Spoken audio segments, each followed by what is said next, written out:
রমজানের ৬টি সত্য ঘটনা যা আপনার রোজা ও জীবন বদলে দেবে। আসসালামু আলাইকুম বন্ধুরা, আপনি কি জানেন রমজানে এক তীব্র গরমের দিনে তৃষ্ণায় বুক ফেটে যাচ্ছে, কিন্তু সাহাবীরা যুদ্ধ করছেন তলোয়ার হাতে রোজা না ভেঙে। আপনি কি জানেন রমজানের এক রাতে কুরআনের আওয়াজ শুনে একদল জিন কিভাবে ইসলাম গ্রহণ করেছিল? আজকের ভিডিওতে আমরা শোনাবো রমজান মাসের ইতিহাসের ৬টি অবিশ্বাস্য সত্য। ১. বদরের যুদ্ধের রোজা ও বিজয়ের কাহিনী। ২. এক সাহাবীর কান্নার আওয়াজে মানুষের ভয় পাওয়ার ঘটনা। ৩. জিনদের ইসলাম গ্রহণের সেই রহস্যময় রাত। ৪. ক্ষুধার্ত খলিফার এক যুগান্তকারী সিদ্ধান্ত। ৫. এক ইফতারেই বদলে যাওয়া এক পাপীর গল্প। ৬. এবং সাহাবীদের সেই ৬ মাসের অপেক্ষার রহস্য। এই গল্পগুলো শুধু ইতিহাস নয়, এগুলো আপনার এই রমজানকে আগের যে কোনো রমজানের চেয়ে আলাদা করে দেবে। চলুন শুরু করি। রোজা, তৃষ্ণা এবং বদরের বিজয়। ২য় হিজরি রমজান মাস। মদিনার মরুভূমিতে তখন আগুন জ্বরা রোদ। রাসূল সাল্লাল্লাহু আলাইহি ওয়াসাল্লাম খবর পেলেন কুরাইশের বিশাল বাহিনী মদিনার দিকে ধেয়ে আসছে। মুসলিমদের সংখ্যা মাত্র ৩১৩ জন। তাদের অনেকের কাছে নেই পর্যাপ্ত তলোয়ার, নেই বাহন, আর সবচেয়ে বড় কথা, তারা সবাই রোজাদার। যুদ্ধ শুরু হলো ১৭ই রমজান। একদিকে ক্ষুধা, অন্যদিকে তীব্র তৃষ্ণা। গলার ভেতরটা শুকিয়ে কাঠ হয়ে গেছে, কিন্তু কারো মুখে কোনো অভিযোগ নেই। কেউ রোজা ভাঙ্গার কথা চিন্তাও করছেন না। যুদ্ধ চলছে, তলোয়ারের ঝনঝনানি, রক্ত ঝরছে, কিন্তু সাহাবীদের ইমানি শক্তি ক্ষুধার দুর্বলতাকে হার মানালো। আল্লাহ আকাশ থেকে ফেরেশতা পাঠালেন, ৩১৩ জন মুজাহিদ ১০০০ জন প্রশিক্ষিত কুরাইশ বাহিনীকে পরাজিত করলেন। সত্যের বিজয় হলো রোজার হালতে। আমরা অনেকেই ভাবি রোজা রাখলে শরীর দুর্বল হয়ে যায়, কাজ করা যায় না। বদরের সাহাবীরা শিখিয়ে গেছেন রমজান দুর্বলতার মাস নয়, রমজান হলো শক্তির মাস, বিজয়ের মাস। ঈমান থাকলে খালি পেটেও পৃথিবী জয় করা যায়। দোয়া, আসুন আমরা আল্লাহর কাছে সেই ঈমানি শক্তি চাই। আল্লাহুম্মা কাউইনা আলা ইকামাতি আমরিক ওয়া আযিকনা হালাওয়াতা যিকরিক।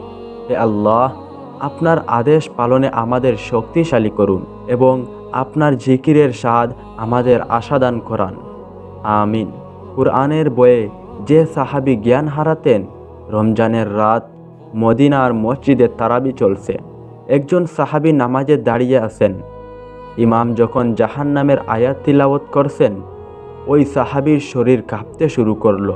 তার কান্নার আওয়াজ এত তীব্র ছিল যে পেছনের মুক্তাদিরা ভয় পেয়ে গেলেন। একদিন তিনি একাই কোরআন পড়ছিলেন। তিলাওয়াত করতে করতে তিনি এমনভাবে কাঁদলেন যে জ্ঞান হারিয়ে পড়ে গেলেন। লোকেরা মনে করলো তিনি হয়তো মারা গেছেন। তিনি আর কেউ নন, তিনি ছিলেন ওমর ইবনুল খাত্তাব রাদিয়াল্লাহু তাআলা আনহু, অথবা কোনো কোনো বর্ণনায় ইমাম আহমদ ইবনে হাম্বল রাদিয়াল্লাহু তাআলা আনহু এর যুগের এক বুজুর্গ, যাদের অন্তর কোরআনের বই এতটাই নরম ছিল। আজ আমরা রমজানে কোরআন খতম দেই, কিন্তু কয়টা আয়াত আমাদের অন্তরকে কাঁদায়? কয়টা আয়াত শুনে আমাদের লোম খাড়া হয়? কোরআন শুধু পড়ার জন্য নয়, অনুভব করার জন্য। আসুন আমরা আল্লাহর কাছে নরম দিল চাই। আল্লাহুম্মা জাআলিল কুরআন রাবিউ কুলুবানা ওয়া নূরা সুদুরিনা। হে আল্লাহ, কোরআনকে আমাদের হৃদয়ের বসন্ত এবং আমাদের বুকের আলো বানিয়ে দিন। আমিন। জিনদের ইসলাম গ্রহণের রাত। রাসূল সাল্লাল্লাহু আলাইহি ওয়াসাল্লাম মক্কা থেকে তায়েফ ফিরছেন। মানুষ তাকে পাথর মেরেছে। তিনি নাখলা নামক উপত্যকায় ফজরের নামাজে দাঁড়ালেন। তিনি কোরআন তিলাওয়াত করছিলেন। সেই সময় একদল জিন আকাশ দিয়ে উড়ে যাচ্ছিল। হঠাৎ তারা এক অলৌকিক সুর শুনতে পেল।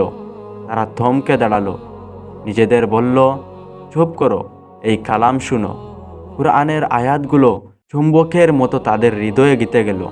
তারা বুঝল এটা কোনো মানুষের কথা নয়, এটা আল্লাহর বাণী।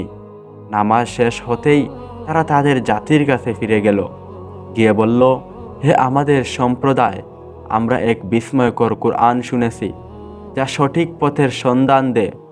তাই আমরা তার প্রতি ঈমান এনেছি। সূরা জিন 1-2। সেই রাতেই একদল অবাধ্য জিন কুরআনের প্রেমে পড়ে মুসলিম হয়ে গেল। জিনরা আগুনের তৈরি হয়েও একবার কুরআন শুনেই ঈমান আনলো। আর আমরা মাটির মানুষ হয়েও বছরের পর বছর কুরআন শুনি, তবু আমাদের মন গলে না কেন? এই রমজানে কুরআনকে ভালোবাসুন, জিনদের মতো মনোযোগ দিয়ে শুনুন। আল্লাহুম্মা ইহদিনা বিল কুরআন ওয়া যায়্যিন আখলাকানা বিল কুরআন। হে আল্লাহ, কুরআনের মাধ্যমে আমাদের হেদায়েত দিন এবং কুরআনের মাধ্যমে আমাদের চরিত্র সুন্দর করে দিন। আমিন। খালিফার ক্ষুধা ও উম্মার কষ্ট। মদিনায় তখন দুর্ভিক্ষ চলছে। সময়কাল ওমর ইবনুল খাত্তাব রাদিয়াল্লাহু তাআলা আনহুর খেলাফত। রমজান মাস। খলিফা ওমর রাদিয়াল্লাহু তাআলা আনহু দস্তরখানে আগে দুধ, ঘি আর ভালো রুটি থাকত। কিন্তু দুর্ভিক্ষ শুরু হওয়ার পর তিনি শপথ করলেন, যতদিন আমার উম্মার শেষ ব্যক্তিটি পেট ভরে না খাবে, ততদিন ওমরের পেটে ঘি আর দুধ যাবে না। তিনি শুকনো রুটি আর তেল খেতে শুরু করলেন। তার গায়ের রং কালো হয়ে গেল, শরীর দুর্বল হয়ে গেল। সাহাবীরা তাকে দেখে কাঁদতেন, কিন্তু তিনি বলতেন, উম্মার কষ্ট যদি আমি অনুভব না করি তবে আমি কেমন শাসক? রমজান মানে শুধু নিজে পেট ভরে ইফতার করা নয়, রমজান মানে পাশের ক্ষুধার্ত মানুষটির কষ্ট অনুভব করা। আপনার ইফতারের প্লেট থেকে কিছু অংশ গরিবের জন্য আলাদা করুন। আল্লাহুম্মা আত'ইম মান আত'আমানি ওয়াসকি মান সাকানি। হে আল্লাহ, যে আমাকে খাইয়েছে আপনি তাকে খাওয়ান, এবং যে আমাকে পান করিয়েছে আপনি তাকে পান করান। আমিন। এক ইফতারে বদলে যাওয়া জীবন। এক যুগে এক বড় পাপী ব্যক্তি ছিল। মদ আর জুয়াই ছিল তার জীবন। রমজান মাস এলো, তবুও তার হুঁশ নেই। একদিন আসরের সময় সে রাস্তা দিয়ে যাচ্ছিল। প্রচণ্ড তৃষ্ণা পেয়েছে। সে দেখল মানুষ ইফতারের প্রস্তুতি নিচ্ছে। এক জায়গায় পানি আর খেজুর রাখা। সে ভাবল, সবাই রোজাদার, আমিই শুধু পাপী।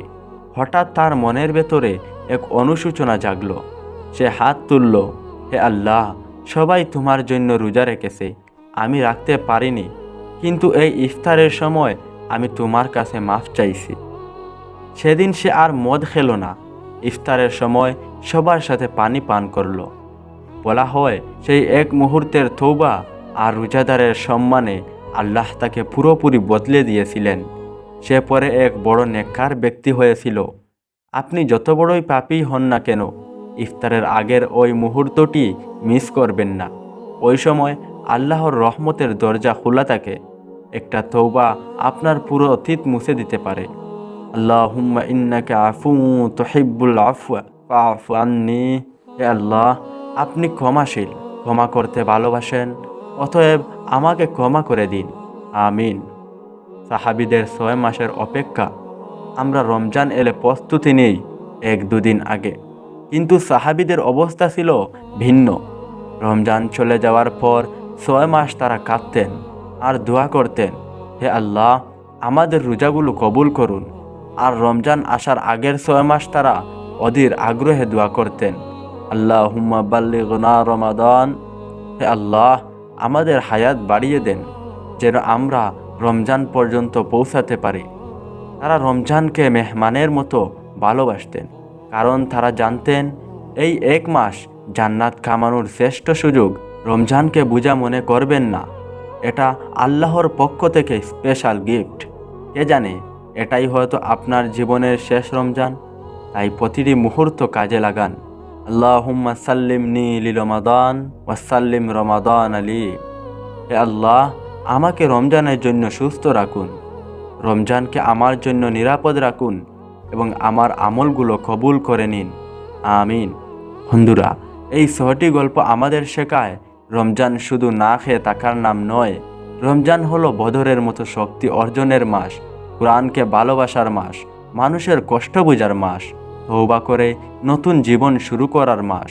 আজই নিয়ত করুন, এই রমজান হবে আমার জীবনের শ্রেষ্ঠ রমজান, ইনশাআল্লাহ। ভিডিওটি ভালো লাগলে লাইক দিন, শেয়ার করে আপনার বন্ধুদের ও রমজানের প্রস্তুতির সুযোগ করে দিন। আল্লাহ আমাদের সবাইকে রমজানের বরকত দান করুন।